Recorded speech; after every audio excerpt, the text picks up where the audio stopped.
Assalamu alaikum, my dear students. Welcome everybody. Today we'll learn from your English first paper part unit 5 and your lessons titled Great Women to Remember. Can you recognize from this picture any one of these?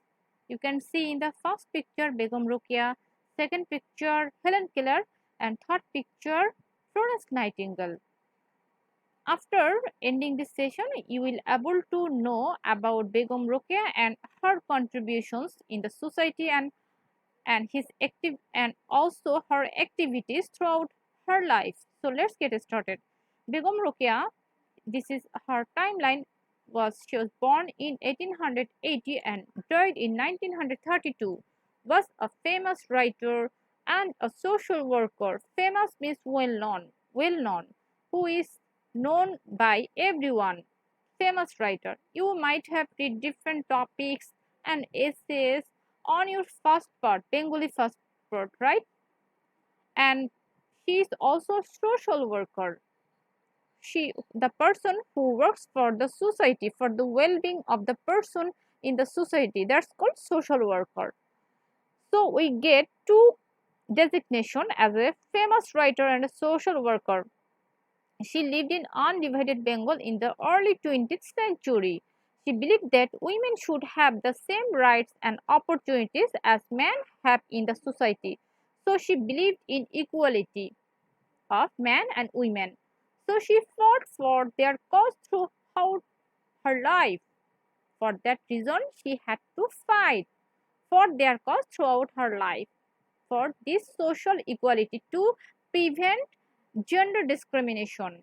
Begum Rokeya was born in a village called Pairaband, Rangpur in 1880. So, what is the name of her village where she was born? Yes, that's called Pairaband, Rangpur in 1880. Her father, Johiruddin Muhammad Abu Ali Haidar Sabir, was an educated landlord. So, what's called landlord? Landlord means the person who possesses vast land and also most of the time that was rented by someone and get money.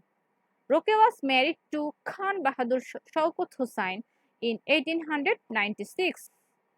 In 1896, her husband was the deputy magistrate of Bhagalpur. So, her husband was deputy magistrate of Bhagalpur, now a district in the Indian state of Bihar. So, Bhagalpur now it is the district of in the Indian state of Bihar. You should remember this. He was very cooperative and always encouraged Rukia to go on with her activities. That means her husband was very helpful and high-minded, and he always encouraged, inspired Rukia to go or to carry out with her activities that she liked.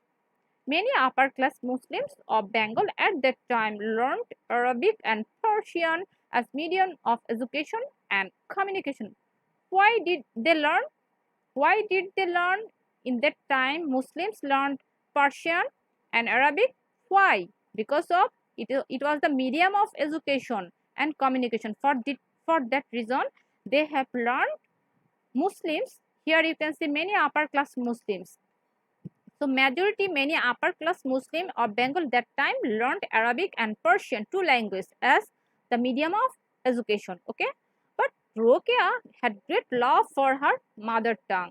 She learned Bangla and English from her eldest brother Ibrahim. She learned Bengali and English from her eldest brother Ibrahim. So this is about Begum Rokeya.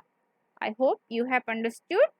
Now let's try some questions. What we have learned from this passage. Begum Rokeya fought for why? Democracy, independence, women's right. Obviously women's right. Rokeya was born in a village, a town, a slum. A village, Pairabandhu in Rangpur. Rokeya loved what? Bengali, Bangla. Rokeya loved her mother tongue, Bengali. Shaukat Hussein's working place was, what? Pairaband, Bhagalpur, Rangpur. Which one is correct? Bhagalpur. Bhagalpur is a district in Bangladesh, West Bengal, Bihar. Obviously, Bihar. So this is about, that's all for today. In your next class, we will start from D. Okay. So your task will be read this passage again and again, and also with you have to learn word meaning. That's all for today. Thank you. See you in our next session.